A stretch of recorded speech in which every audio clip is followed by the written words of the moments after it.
Hello and welcome to Inside Salem. I'm your host, Mike Allen.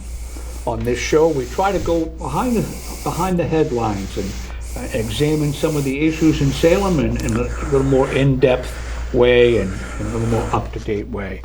And for that, we've assembled a crew of people who are in the know. We have Teasie Riley-Goggin, political analyst. Nice being here, thank you. We have Tom Furey, former school committee member, former councilor at large, and current planning board member.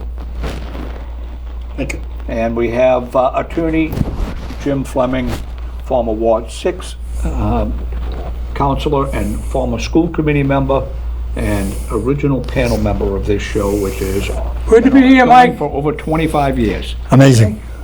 Okay, welcome all. I think it's more than 25. So some of the topics we'll be talking about is we'll be talking about the wind project down at Footprint, ranked choice voting, the housing proposal for Shetland Park. Is it still called Shetland Park? Yes. It is, okay. Yes. And actually the city seal.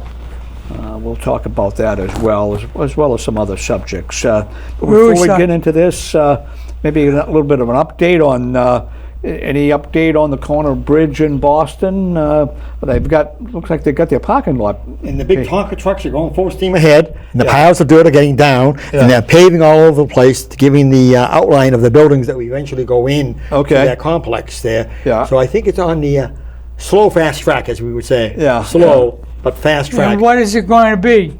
The original proposal that we all are familiar with there. Which is 117 condominiums? Yes. Yeah. No retail? Maybe down bottom. I think maybe a Dunkin' Donuts or something like that. Gotta be retail. Gotta be. Yeah, it probably would be a Dunkin' Donuts because there's not one on that side of the corner. There's one on the other corner. One near the council on aging would be ideal. Gotta be retail. Yeah. And so that updates that project. Any update on that? I have a question for Tom. Any update on what, Tom? I raised a loud objection to the buildings at Bertini's and Franklin Street. Now, your board had something to do, but don't they have to go through the design review board because they're over 2,000 square feet? There's 240 units. Yeah. Now, one building will be ready in September. Of the 5 buildings, one building will be ready. Where is that? that? Of the 240, Martini's. One building will be ready for occupancy, and 240 units. And I call that a ghetto, Ghetto. It's 5 buildings all together, squeezed in like sardines. Sardines. It's the same thing they tore down over in Boston at Harbor Point or whatever it was called. Failure. Can't live that way. No, they're all squeezed in. Yeah. It's going to be right near the railroad station eventually. Isn't there somebody that has jurisdiction other than you, like the design review board, or? Well, that went through Concom. Yeah, you're familiar. Right. Yeah. Rosie's Pond is nearby. Right. Yeah. It went to design and review. It went to zoning.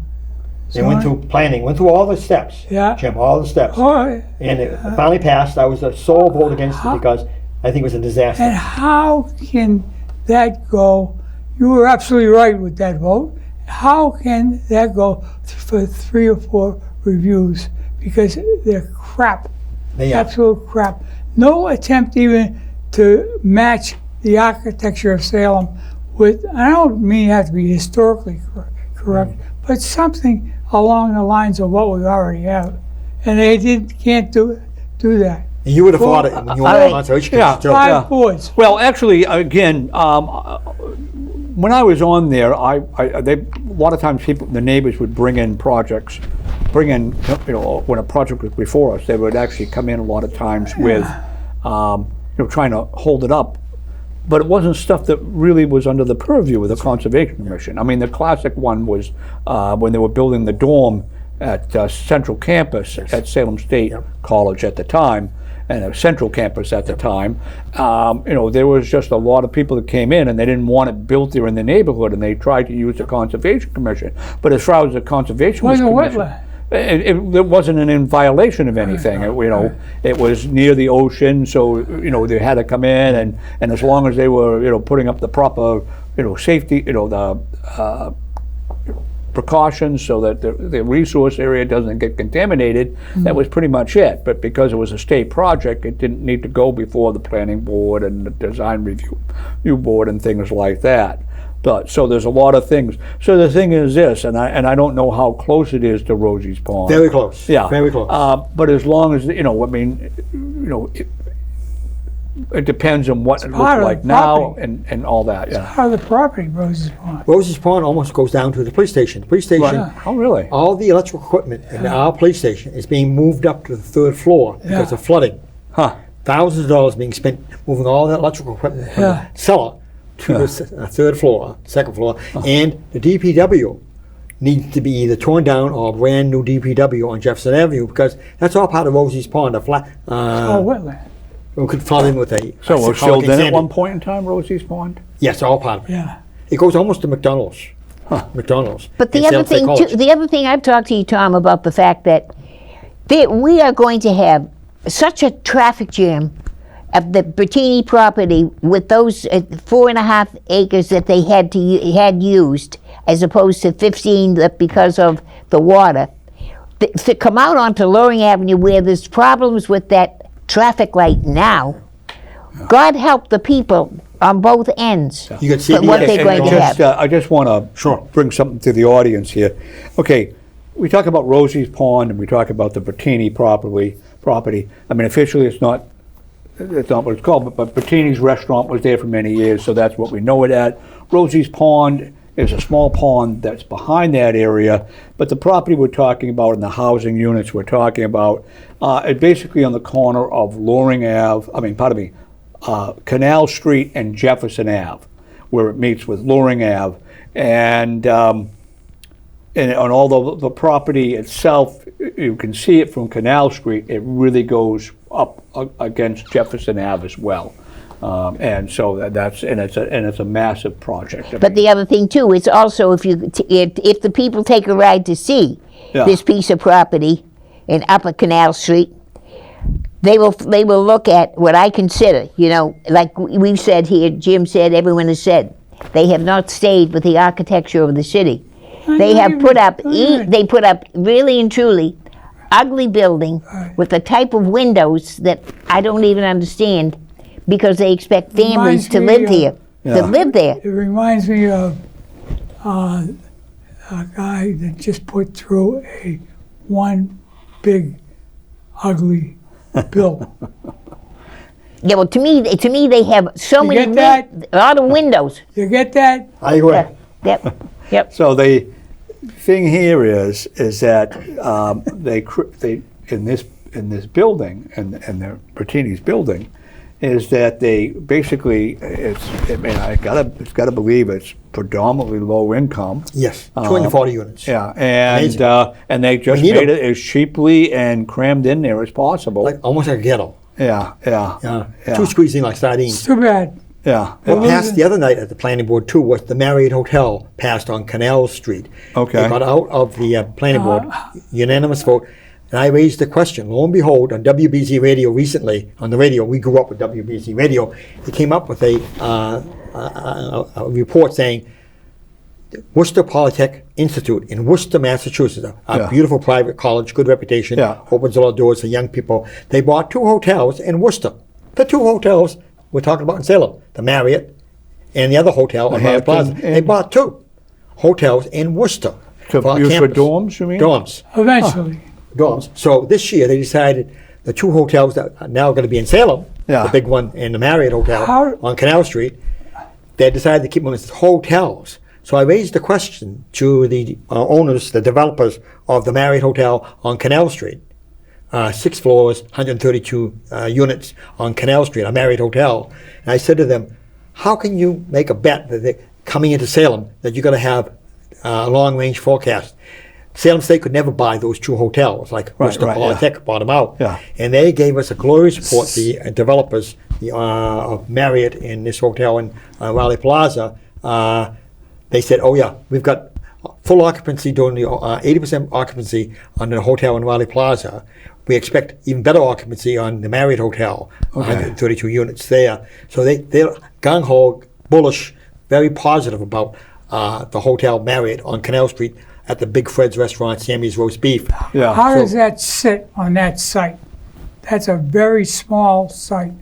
And it is. I know you don't have a plan in front of you, but how does it sit? They're going to go up.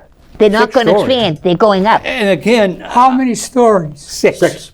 And the thing is this, the other place is 5 stories, but it's lower to begin with. Yes. Yeah. So in effect, this is going to be like 2 stories higher, not 1 story higher Yeah. than the other place. And it's just, what I've been talking about for years, where everyone says, oh, it's only 1 story more than the building next door, and then eventually we're up to 100 stories, Yeah. But are they parking underneath? Yes. All right, so they're parking underneath, but we're not going to count that, right? No, 6 stories of residential, and 1 story of park, one floor of parking below level. But it does. Valet parking, valet. Doesn't it put the first story that they put on the parking lot area? Yes. That much higher? Yes. Of course it does. And the design review board, as Jim brought up, they wanted to make sure, the design review board, that everything would be brick, not unlike the other building, the other hotel in Raleigh Well, that's Plaza. It looks like a concrete that's progress. monstrosity there. This is going to be all brick. Okay. In relation to the That's Mill progress. Hill. That's Mill Hill was all brick. If you Yeah. look at think about Right, Mill, right, Mill yeah. Hill. Built So after this- the fire. Mill Hill was built after the fire. That's right. It's all brick. Yep. Okay. That got passed. Okay, so the next project I'm interested in getting an update on is the Federal Street, the 2 Federal Street buildings, and then the Crescent lot, which is the lot that's in next to the MBTA garage. I really thought, because I had heard a couple of meetings, and they talked about even moving down into the basement area of the first building, the Granite building, the Commissioner's building, right on the corner, that they were going to use that also. Has somebody already started living there? Have they opened that up? Does anyone know? Not even near construction. It's out to bid. Now, that's by the wind developers for those 2 courthouses. That's part of the They don't fool around. They don't fool around. Yeah, that's, Wind is a big developer. it's a national. There's going to be residential in one building. National firm. Yeah. I mean, why? You're saying there's somebody already living there? I wanted to know, because when they were talking, I thought that it sounded like they were just getting ready to finish off with the last thing they were doing on the bottom floor. And They got the green light. So where will they be parking? Let's go see. I wait on. I think at the MBTA garage, sincerely, On the the MBTA garage. on the 18th floor of the Crescent Wall. This is what I'm saying here. If the Cummings people, when they're going to build something, one of the first things they do in Beverly, where the old United Shoe was, is they build a parking garage. Right. And then they built their hotel. Right. If they build another business, they build a parking garage. Right. And they make it nice and neat, and they don't mess up things. Around here, it goes on forever. Well, you know Salem. We have plenty of parking. So why are you worried about parking? Tongue in cheek, he says.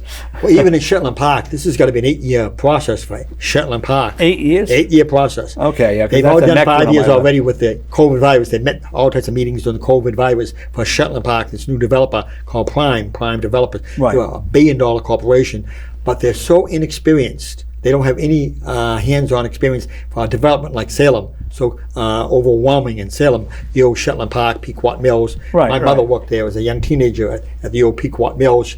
So it says 100 years of existence, Pequot Mills, Shetland Park.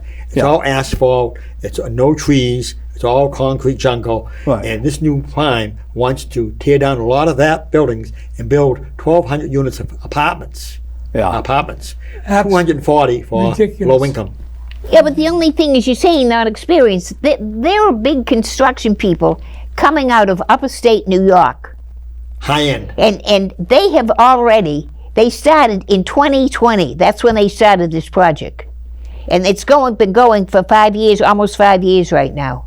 And right now it's they have 129 acres that they're going to be dealing with.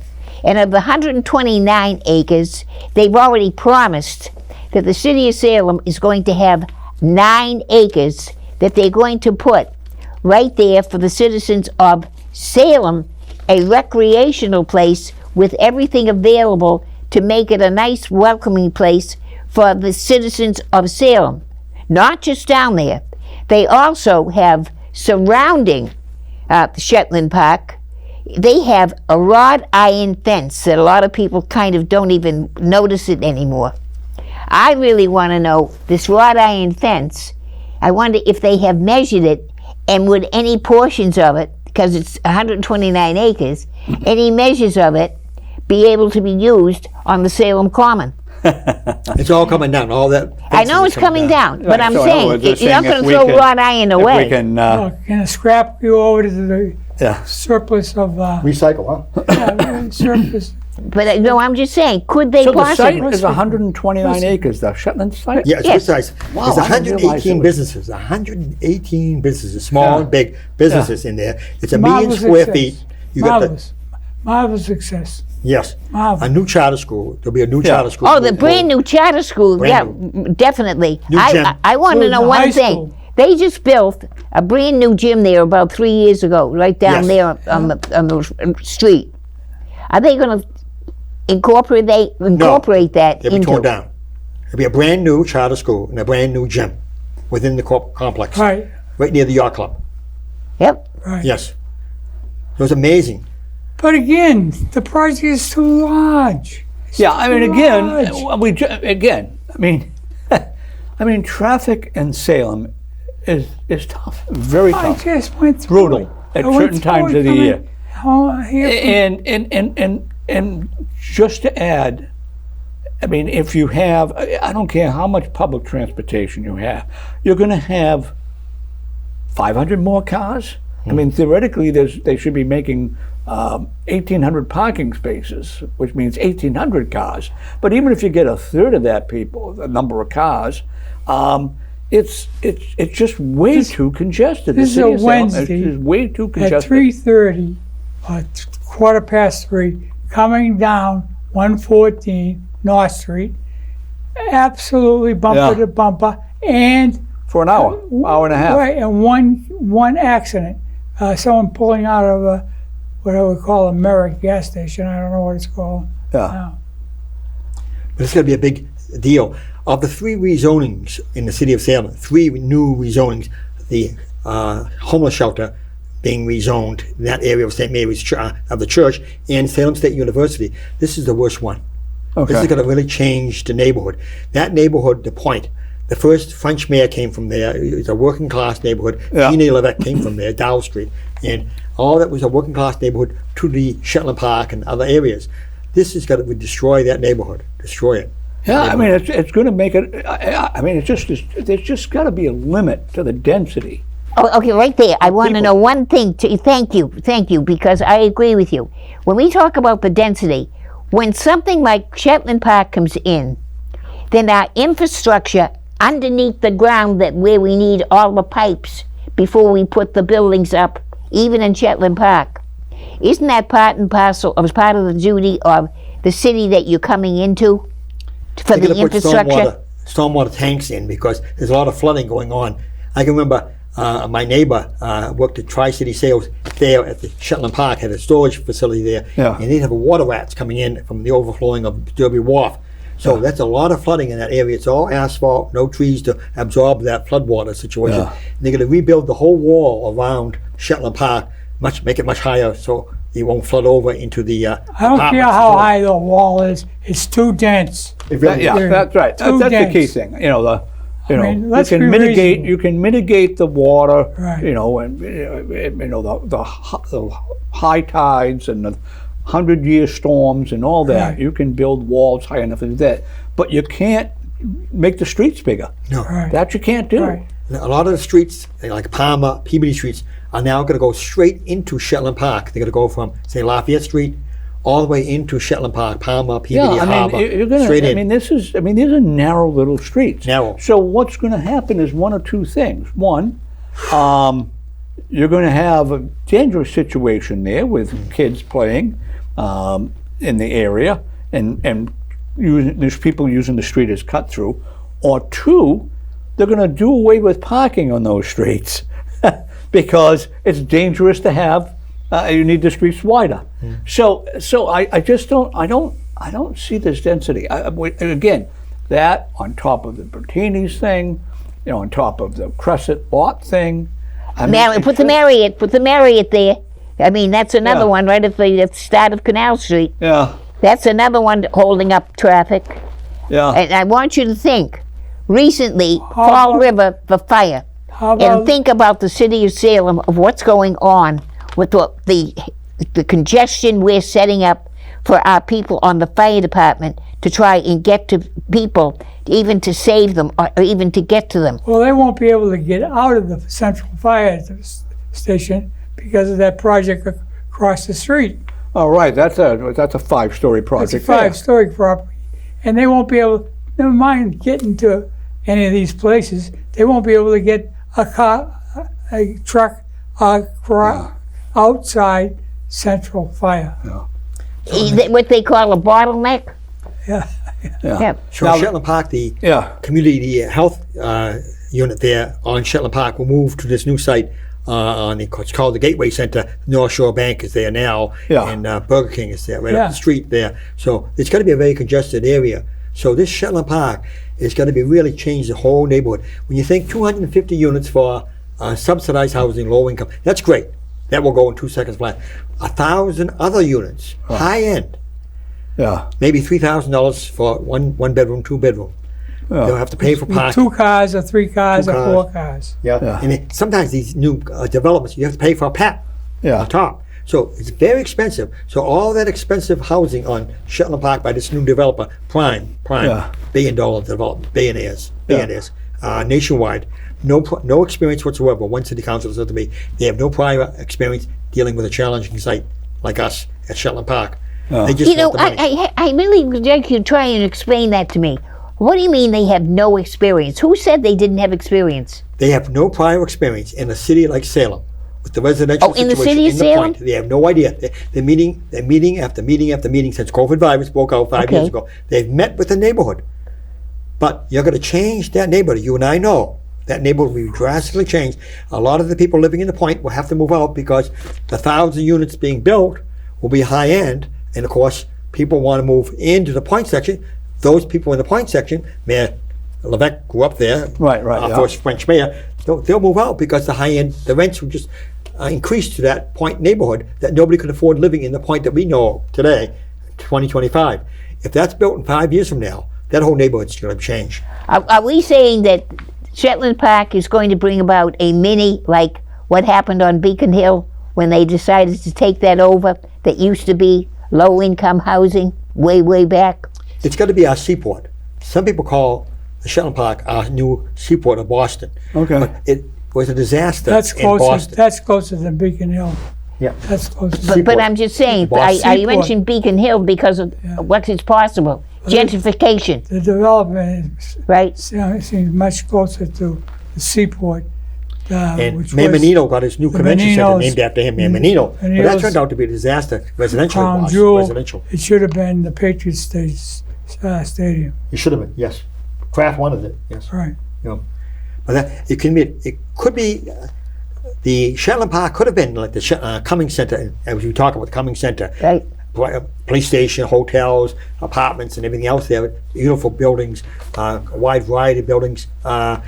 Shetland Park never turned out to be that way. The Lappin family never turned it into a Cummings Center. So we're stuck with a 100-year-old facility, antiquated, outdated, pavement, no trees. And once they go through this billion-dollar corporation called Prime, it's going to destroy that neighborhood, the Point. As we know it. But Mr. Lapham, it was his piece of property. And I know he made some money, but I also think what he sold the property for was far below what it was really and truly worth. Much more than what he paid for it. Right, I think just the opposite, more. because I think when just prior to him selling it, he got permission or had it zoned, you got the city to change the zoning or whatever they did, and I don't know the exact details, to allow residential there, which made the property more valuable. Right. And some say it made it twice as valuable because it's right on the water. It's Let me a ask larger you, piece of Tom, or you, don't we have, I know we had it in '69, don't we have a master plan for zoning? The master plan for zoning is I mean, and you say that with tongue firmly planted in cheek, because the master plan is so meaningless. It just is. It's not even a guideline. Right, It just was the political expedient Didn't work thing in to do at the 69. time. They redid 20 years ago. The city council, when you were on it, redid the zoning throughout, at least around Bridge Street and stuff like that. Yes. And spent a lot of time on it. And no sooner does the ink dry on the signatures on it, then they started, getting variances for it. Right. And so yeah, it's just if you have deep enough pockets, you can get things, zoning changes and stuff like that. You get the right lawyer comes in and he knows how to sell it to the city, and that's it's really unfortunate because it makes it not pleasant for the existing residents. Okay, another Tom. Are they also? Did they have plans, or did they say something about that they may also build a hotel? No, all residential. 1,000 All residential. Residential. All right. Let's 250 take low take income. this residential piece No of property with 1,200 units, and high end or not, and let's look a little bit over there to the left. If I'm living up there in this big beautiful place, and I'm looking down and I can see there's what are the turbines that they have just a little bit around the corner beyond the Palmer Cove, boat club. They have And what? that's there. And is You're there talking all about this the windmills noise? to How much generate noise power? do they make? There's no windmills. You're going to be able to see no windmills. What are you talking about? Well, we're putting in wind. Yeah, so what are you talking about? But I'm saying it's just around the corner from where the You won't be able to see that. That's a good point. Crowley has some the windmills that you're talking about on the old power plant, near the power plant on Derby Street. They're getting option for offices at Shetland Park. Yep. Offices for corporate business. The Crowley They're Corporation. not. We're not. I don't believe we're going to be building any windmills out of there. No windmills. No. No, I think there'll be parts will be built there. Well, I Trump doesn't like don't think we're windmills. going to be building any parts there. I just think it's windmills have been proven to be not the be all end all to green energy. They create much more problems than what they solve, and all I think these units- people are waking up to that. Speaking of green, all these units on Shetland Park, Yeah. 1,200 units, all electric, Yeah. with green roofs on top of all these new buildings Yeah. Okay. there. So it's going to be amazing. Yeah. Very detrimental to the We'll neighborhood. see. How about design down there? Anybody know about what that is going to look like? Like, is it, we're going to have more boxes? Didn't they hire the same people that Bertini used? Oh no, maybe No. not. That might be just a rumor. Are they going They to, gave us a slide presentation at the last public meeting of the city council and the owners of Shetland Park called Prime, and they showed us the buildings. Yeah. And they're tearing down a good part of the Shetland Park area to make residential situation, Right. What not is- hotels and high what are the rises. How many buildings- 4 floors? 4 floors. what do the 4 floors. buildings look like? 3 or 4 floors, no more than 3 or 4. But, yeah, but what's the design What of them? style? Good Federalist? question. Good one. Really, Federalist? no, not necessarily style with Salem Federalist.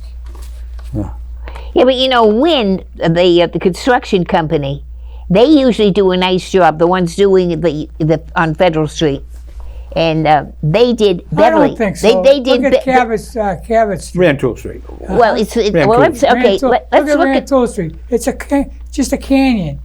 let's Yeah. look at what they Square built. box canyon. We built over they built over in Beverly, all on Rantoul Street. Yeah. Square mean- boxes. But I'm just saying, they kept pretty much the expansion and the big high rises on one street going down Rantoul Street in Beverly. And we had many meetings on Bridge Salem, Street. they're popping up all over the place. Yeah. We had many meetings on Bridge Street, so that wouldn't happen. The neighborhood on Bridge Street, we had neighborhood with packed meetings at the Carleton School gym. Yeah. And we had many meetings, and the neighborhood said to us on Bridge Street, Yeah. no, we don't want Rantoul Street in Beverly to continue. So a lot of that didn't continue from Rantoul Street, but it's continuing on the floodplain, the MBTA garage, the Crescent Lot, and so on. But Bridge Street is remain mostly residential and condominiums. Yeah. But the other thing too was, all right, Bridge Street, lower end of Bridge Street, where there's Planter Street and Osgood Street, where they, through the Dover plan, that they put the clinic down there, where the Ward 2 social was. Yes. What's going to happen to that neighborhood? And that's parking. That's parking. That's questionable right now. That's questionable. I agree. no plan. But they are pleading before the commission, probably as we speak this week, to ask if they can have residential parking so that they can come and park on their street when they come home from work. Not a bad Because when this clinic opens, they have sets of 8 people showing up for work at this clinic, and that's 8 cars. Correct. And they don't have room on the street for 8 more cars. Okay, so the where the Ward 2 Social Club, which is off of Bridge Street near Collins Cove. Bottom Right. Planter Yeah, Street. yeah, and that was something that was sort of controversial a few years ago. I just assumed it was all settled now. Oh, but I no. guess not. Oh, Yeah. Oh, nothing's approved there. Part 2, Everything went down. Part 2 pathway. I mean, they were trying to build apartments there originally. Yes, originally. Right.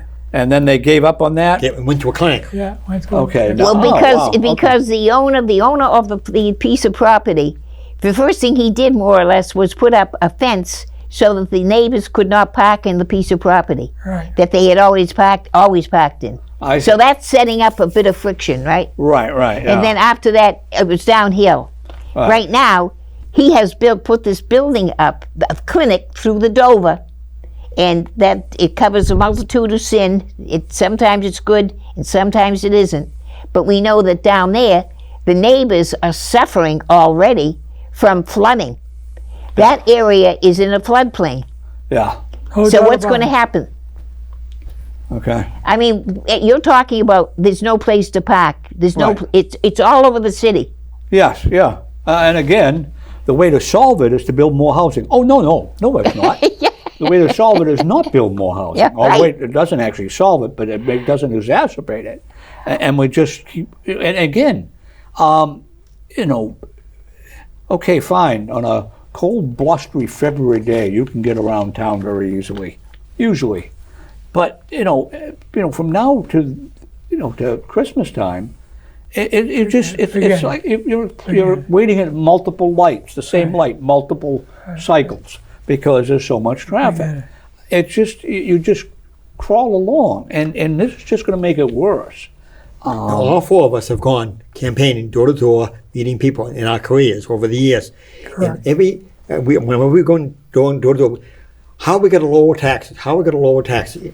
We could go door to door, and we say we need more commercial. What are they doing to Shetland Park? They're tearing down half of Shetland all Park the to make commercial. it residential. Right. It makes no sense.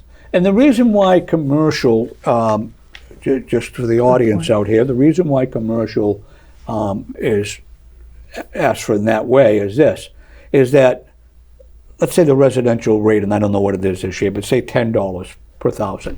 The commercial rate is like $20 per thousand. And what is the largest portion of the city budget?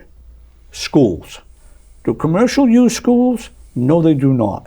In terms of they're not sending. They get their help out of it. Right. They get their help out of it. Right, but I'm not saying that they shouldn't be. But what I'm saying is they're not impacting the schools by increasing agree. the school population. I agree, but it isn't. Which you're going to have a major increase of school population from the Shetland Park Yes. thing, Right. from the Bertini thing, from the Crescent Lot thing. Why That do you is- think current administration and prior administration is demanding, like on North Street, first floor retail? Those all used to be, for the most part, used to be housing. But now you gotta have retail. For example, the old A&A. All those places have to have a retail element. Okay. They're trying to replace what they missed at, I think, places like not only we're talking about, but also the down where they're going to build a 7-story building. Yeah, and the thing is this, you can't force the retail in these places because they talked about putting retail into the Jefferson development, which is now called, what is it now? SoFi. SoFi. I mean, they were going to have retail in there. Yeah. And they did it, and it just never worked, and so they converted it to residential. And then you have on Goodhue Street, there was built with retail on the bottom floor, and it's predominantly empty. And there's been businesses gone in there, and they haven't lasted long. So to force retail to go someplace, if the business isn't there, the business isn't there. The development at Salem State University, St. Credians, they want to put commercial in there. And there's only one road into the new development at St. Credians for the Salem South Campus. So retail is not an appropriate use on the first floor of that development by Wynn and Avalon. It makes no sense. Make it apartments, condominiums. Right, but what happens is that, Wynn and these people, they'll agree to it to get the project done, and then they can go back 3 years later and say, hey, look, we've had this thing, been renting it at below market rent. We've had a couple of tenants move in, and they moved out immediately because there wasn't any business there. Let us give us the permission to convert it to residential. That's going to happen at St. Credians. And that's what's going to happen. Yes. Yes. Something like that. We are losing all of our historic charm in this city to multiple boxes put up by that's the key thing. Who are putting money in the pocket and leaving. And it's short-sighted money. It's like the person who just needs money, and they take something and pawn something, and they say, oh man, I just got $10. Well, the thing is, they paid $20 for it, and they're going to need another one. So 2 weeks down the road, they're going to have to come up with $20 to buy a new one, or get it out of pawn. So the thing is this: it not work. The Mass Municipal Association has studied these type of buildings, and basically for every $1 you collect in taxes, you spend $1.75, and that's a little old on the numbers. Could be more, a little bit less, but in the neighborhood of $1.75 in services. Right. So, but what it is there's a lag time before that $1.75 comes up. So you're getting the dollar now, and then once you're out of office as the mayor, then the $1.75 hits, and the next person has to do that same, that front-loaded thing there. And speaking of front-loaded things, City of Salem was one of the first places to put in pot shops. They were lickety-split on that, the fastest they've ever moved. And we had all these community agreements and stuff like that. Well, one of these places that opened up is suing the city to recover the money they gave in the community agreements because it's not been handled the way the agreement was initially signed up. We'll see how that works out for them. But that's something that's going to seriously affect the rest of us because the city put it in the general fund rather than doing what they were supposed to do with it. And it looks like, and the thing is, this is a good chance they're going to get some sort of settlement out of the city, from the way I look at it. But. Well, the other thing, too, is, as a friend of mine said recently, Jane Islander, talked about the fact that the Gateway City was brought to us through Mayor Kim Driscoll. And along with this came mass development, Massachusetts, mass metal development there, where they came in and they tell you how to run your city. Yeah. And they're still doing it. Yeah. And we have someone that used to be a councilor here who is big on the board in Boston. I mean, we have so many people not working for us. It seems to be that they're working against us. They don't care about what's going to happen to Salem. Yeah. When they put in more housing, then they're finished and they walk away. What we really need, as soon as possible, as far as I'm concerned, because we don't have the leadership that we should have, then we should get rid of the form of government we have right now, hire a manager and a team of people and help Salem heal and get back on its feet. To give credit to Jim and the school committee, Salem became the top gateway city educationally. Right. In the whole state of Massachusetts, of all the gateway cities, the Lowells, the Lawrences, the Havels, the Fall Rivers, the Tauntons, Salem is the best community for education. So a gateway city is not necessarily negative. Give credit to Jim and the school committee and the superintendent. Yeah. We're the best gateway city for the Commonwealth of How can you Massachusetts. make a statement like that when our scores are so low? And Gateway many city- people They're are Higher leaving than the any city. other- they're higher than any other Yeah. gateway city. Yeah, but look at the gateway cities we're comparing ourselves to. Oh, yeah, Lynn, that's Lawrence, sad. Lowell. I mean, I thought we Right. thought of ourselves as being a little above the scale there. I Right. mean, those are, we don't consider ourselves in the same category as Lowell, Lawrence, and Lynn. Yes, we are. We're heading even deeper into that hole. We are now. We are an now. urban Okay. center, not a residential community. Yeah. We are an urban center. Okay. But I mean, the scores are down there so low. I mean, Yeah. even now, what is going to happen? Wait a minute. Is the charter school that they're going to build over there with Shetland Park? Yeah. Is that going to be more or less everyone's going to say, they get an up if they live in one of the apartments over there? I don't know. No, I think that I don't think they have an option for that. I don't know. We shall see. Yeah. But the other things we talked about, different places with retail underneath. The other place is 135 Lafayette Street. Well, over there, the apartments. Right. Where the originals they were trying to Right. put the senior Failure. center. It's vacant there. Yeah. Well, that's because of cutbacks on the federal level. It was a food Even pantry the down daily, below. A even food the pantry. daily table. Yeah, but a food pantry is not a retail business. Not Yeah, proper. I mean, in other words, that when they're saying we're going to put in a retail business, they're talking about, a convenience store, maybe a local clothing store, How long a did knick-knack store. How whatever. long did the sub shop last? Yeah, I mean, we're talking about a national chain sub shop, and they come here and it died. I mean, But it's run not by the Commonwealth, by the Archdiocese of Boston. yeah, And those apartments up top, above the old Yeah, right. food pantry, which was going to be the Council on Aging originally, way back when. Right, yeah. The Driscoll and the chicken place did not survive. Those apartments above were meant to be for retired teachers, firemen, and so on. They're filled, and the rent is $3,000 a month. I mean, it's market rate. Oh yeah, Oh, I thought that was $3,000. subsidized. Not low income. No, I thought the $3,000. Archdiocese insisted that it be. Not cheap at all. 2 bedrooms, $3,000 a And month. so, what about the other two projects that are happening in Salem? St. James Federal School, Street and St. James School and St. Mary's, Hawthorne Boulevard. yeah, and they'll- Hawthorne Boulevard. And they'll be ready very soon, very ready. And they're going to be market rate or subsidized, or below market or I subsidized. think below market and for senior citizens. For what? But no. I thought that the Hawthorne Boulevard, I thought they said that they were now going to turn that also a cultural art area where people are into the arts and everything, and that's what they were going, the theme. No, all the theme. residential. The Gateway Center may have art. The Gateway Center, the North Shore Bank will have artisans there. But this is all residential for this thing.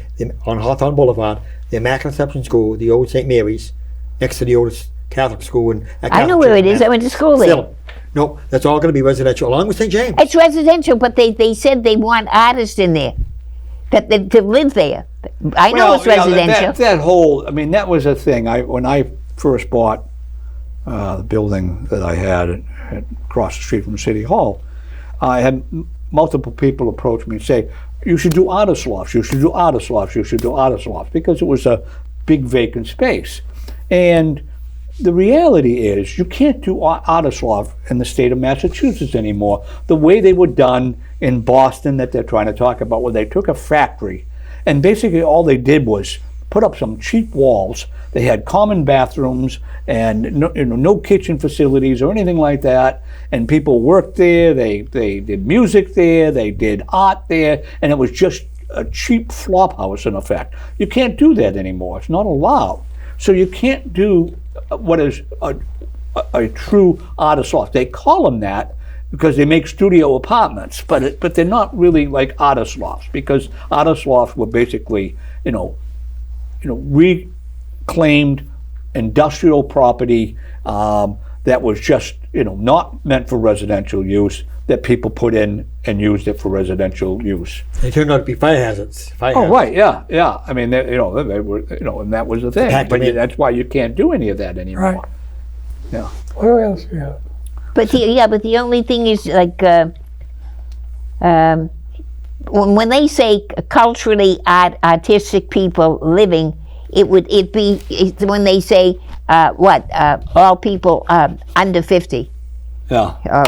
or 60, whatever they decide to put it in. And I'm not sure who was the construction person at Hawthorne Boulevard. Do you know, Tom? No. You But don't the know. old Crombie Street Church is filled with artisans. The The old guy Crombie left, Street Church near the YMCA. guy- That's artisans there. Guy that left for California. Who's the guy that left for California? I don't know. He ran for Ward 1 or 2 No. several times. The head of the Carver? CDC, the Community It's- Development it's- Corporation. He's in Scott California McCarver? now. Huh? Scott- No. He was the head of CCD. Mickey. He was Norcross. Northcutt? Norcross? he had the Yeah, control. Mickey Northcutt, yes. He was the developer of all those buildings. Yeah.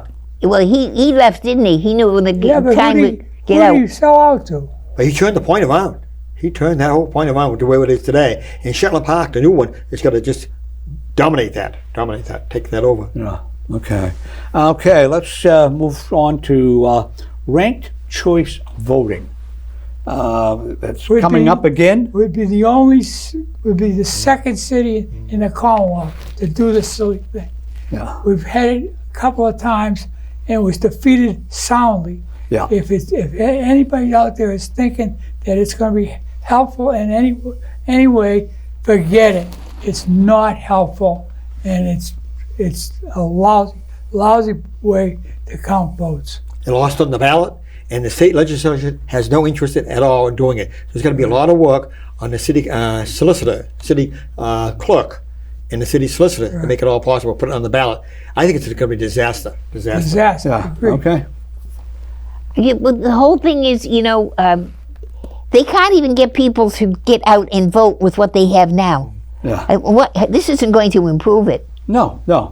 But what this does is that it allows the votes of fringe candidates. It allows you to vote for a fringe candidate because you can vote for this fringe candidate, and the person, like we've had, a person who perennially ran for mayor, school committee, Ward 6 city council, and council at large, all consecutively, and he did it multiple times, and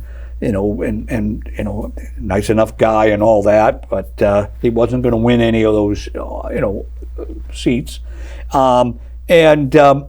but what happens is someone can vote for him, and then their second vote would go to someone else. So if someone doesn't make it to 50%, then they take all the other people's votes, they knock off the lowest person, and they give those votes to people, and so now you have the person who had the most votes can now all of a Get sudden be knocked out. Get knocked off. Yeah, Right. and that had just happened in New York City. One other city in Massachusetts has it, and that hasn't worked out too well. Okay. It's not working out in New York either, really. Yeah. New York case. Yeah. But okay. Look at the mayor race. So, okay, Horace Mann School, which is near the high school, was built, 15 years ago? About Maybe that. 20 about years that. ago. Yeah. And when it was Bowditch? the Nathaniel Bowditch School, and then wasn't performing well, so the Took it right off the mayor rolls. did a didn't little get sleight of the- hand Marks didn't count. restarted us. That's right. So now they're going to spend $9 million to update air quality. Again, why does this happen that we need to spend $9 million to update something that was built 20 years ago? Right. I don't know, Mike. I can't explain. Yeah. I mean, it's just baffling. And what are you going to use it for? I don't know. They're going to say $9 million to update air quality for the school. I mean, so basically they're saying this when they built it, and it was. I get a little bit confused because when I hear Horace Mann, I automatically think Horace Mann, the school, that is on Loring Avenue, Right. and which closed recently, and that's the one that they are in the midst of doing over for. I believe it's the nurses' training and everything. Okay, yeah. 'cause That was I part of- can that was see. on the Salem State University campus. Is that where they're going to spend the $9 million, or is it this the would other be one? At the Wilson Road. Nathaniel, what was the Wilson Nathaniel Road? Bowditch- Wilson Road. Yeah, the Nathaniel Bowditch School, which was built Nathaniel- like 20 years ago. They're spending $9 million to The upgrade one next to the ventilation. entrance to the, Oh, I'll golf bet they're course. going to rent kids to fill the quota, so they can have more people that they enrolled. I'm being facetious. Yeah. that's probably what we're going to do. We're going to put immigrants. But who said? No one seems to have a handle on if they build. And Jim, you keep saying they will build a new school. It's coming. Don't you worry It's about it. coming. And before, City of Salem used to get about 90% of the state that's money coming Not in. going to happen this time. Now, not this time, No, it's like 65% they pay. 60, because 65%. we are not. Still a good deal. Still a good deal. You're building for. Well, it means that we're going to be on the hook, though, for how many $200 million? $100 $100 million? million. There isn't a good city in Massachusetts that isn't on the hook. Look at the Newton South. Newton South costs like $400 million, Ours is going to cost $500 million. maybe. Right now, I'll tell you, I can't take any more on taxes. And even something as silly as what they announced, and it's not silly, it really is very aggravating, that they are now going to be charging when you put out a mattress, that they will pick it up and you already have to do. pay $40 for They it. already do. And another bulk item is $20. They already And do. I said, okay, what I'm going to do is They've been doing it for I am 3 going years. to hire somebody to come and get my mattresses. Say I got rid of 2 mattresses, and then I'm going to send in, when I send my taxes in for the quarter, I'm going to deduct $80 and That'll say, this is my tax money paying for it. And I think everyone in the city ought to do it. Marblehead has a new high school. Marblehead has a fairly new high school. Swampscott does, Beverly. and Beverly. So Peavy. Salem's going to get a new high school. Even though it's 50 years old, it's falling apart, as we know. The Again, roof was repaired over the years. The windows were repaired. The classrooms were repaired. The state will say to us, if we vote down, I just don't understand the logic of a $500 million for 1,000 students. Neither can I. 1,000 students. but if we No, repair, Huh? more than that. More than 1,000? We're combining 2 schools. Okay, and so we're going to have how many students? Probably around 1,300, 1,400. 1,300 students. Yeah. Okay, so the 1,300 students for $500 million. I just don't. I just don't see the value in but it. if we don't vote for a new, it's going to go on the ballot for next Yeah. year to override, money-wise, to appropriate the money in the bond situation for that. If we don't, if it's turned down next year in an election, for a special election, if that's turned down, the state will say, you foot the bill for the old Salem High School, you repair it, we're not going to reimburse you. They don't reimburse for old buildings, retrofitting and stuff like that. But they do. I mean, we've done that before. We had it done 10 years ago. Well, actually, when I was on. only did half it, Mike. Yeah, Right. exactly. Middle Right. school and so and so. No, Hey, it's about time that we suddenly took a look. It's not that far back that we were inches away, and they pulled a dirty deal to get around it, that we were going into a receivership. And that is around the corner. With every project we've talked about here, it's more money, more money, more money. And the school is not, you can't be topping it. That's too much money. But the money that's going to be needed for these buildings and infrastructures, and what is going to happen to what's underneath there now, we cannot, the infrastructure cannot take it. Can't believe you, as a lifelong teacher of our young students, will not support.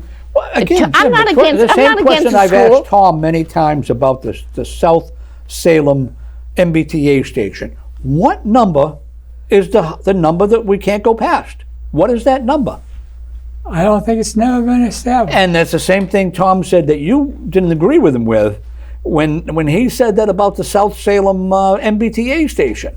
You said, oh, it's got to be a top number. Why does it have to be? We had nothing to do with that. That was a state job. Again, it's still tax dollars that are going to it. And I pay Massachusetts taxes. I pay City of Salem taxes.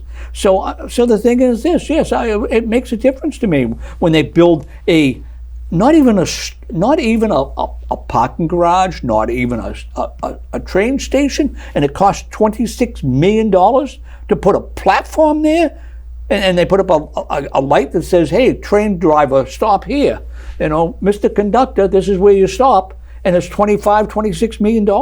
Again, where is that upper limit for what we can build? I give credit to Jim and his the school committee service that he gave over the years. He picked a superintendent named Dr. Zariq, who came from a receivership town. I think it's Holyoke, receivership under the state. He's turned Salem around into the 21st century with a multi-year contract. The teacher contract is 3 years ahead of time. There was a strike in Marblehead. There's a strike in Beverly. Dr. Zariq, your school committee, you serving on it, it's not even in the ballpark of being a receivership situation. We're on the top of the gateway cities because of Jim and his service. But still, overall, we're still in the bottom 20%. Yeah, well, And we spend, and the thing is this, we're in the top bunch in terms of spending. What's the first thing a realtor is asked when someone's buying a house in Salem? How are the schools? All right, and what's the answer? The school, the realtor can say, oh, it's the top among gateway cities. Or some other ones, someone else is going to say, wait a second, it's in the bottom 20 percentile of the state. Anybody going to a Salem school or gateway city knows it's going to be a very heterogeneous population, diverse, multicultural. And you graduate from Salem High School, credit for Jim and his school committee and Mary Manning, so many good people. You graduate in the real world. Danvers is not the real world. Marblehead is not the real world. Swampscott is not the real world. You go look at their high schools and their population and their demographics. I sent all my 5 sons to Salem High School and public schools. Yes, but right now, Tom, what I'm saying, and I'll say it again and again, we cannot afford the money that we're spending here in the city of Salem. We don't have a pocketbook that large. We don't have we're not Midas. We don't have a Cummings Center. We don't have a North Shore Mall. We don't have a Centennial Park or any of these large commercial. Whose fault is that? Well, it's not my fault. Not Teasie's fault. It's big not spending. Your fault. They've been spending. It's not Tom's fault. Right. Okay, I don't know whose fault it is. Board and other boards will not push for a project like that. So the thing is this, it comes down to the backs of the regular taxpayer. Right. I'll bet if you went to St. John's